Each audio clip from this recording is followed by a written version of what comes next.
ആക്ടിന്റെ കൂടെ നിൽക്കാൻ എന്താ കാര്യം? നൂറ, അതില ഡെമോൺസ്ട്രേറ്റ് ഒന്നും ചെയ്യണ്ടായിരുന്നു. ബോധപ്പെടുത്തോണ്ടോ നിങ്ങളല്ലേ? എന്തൊരു നാണം കെട്ട ഒരു ആക്ടാണ് നിങ്ങൾ ചെയ്തിരിക്കുന്നത്. പുറത്താരോടും പറഞ്ഞ് ഞങ്ങളെ നാറ്റിക്കരുതെന്ന് അച്ഛനോട് പറയാൻ പറഞ്ഞു എന്ന് പറ. അനുമോൾക്ക് എന്നെ ഇഷ്ടമായിരുന്നു പറഞ്ഞു ശൈത്യയോട്. ആണോ Shaithya? No no, call me your honour. You may proceed. എന്തോ എന്നെ ഇഷ്ടമാണ് ആളുകൾക്ക്. ആയിരിക്കും. ഞാൻ ഭയങ്കര ഗ്ലാമർ ആയിരുന്നു കുറച്ചു കാലം മുമ്പ്. ആണോ ശൈത്യ? അല്ലേ തമാശക്ക് പറയണില്ല. അതായത് ആ പറഞ്ഞവനെ ഇങ്ങോട്ട് വിളിച്ചോണ്ടാ അടിച്ചവന്റെ കർണക്കുട്ടി ഞാൻ പൊട്ടിക്കും. ബിഗ് ബോസിനെ നന്നാക്കാൻ വേണ്ടിയിട്ട് ആരും ഇന്ന് കളിക്കണ്ട കേട്ടോ. ഞങ്ങൾക്കറിയാം എന്ത് ചെയ്യണമെന്ന്.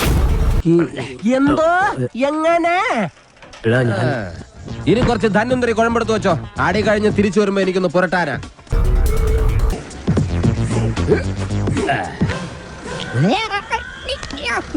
Yeah.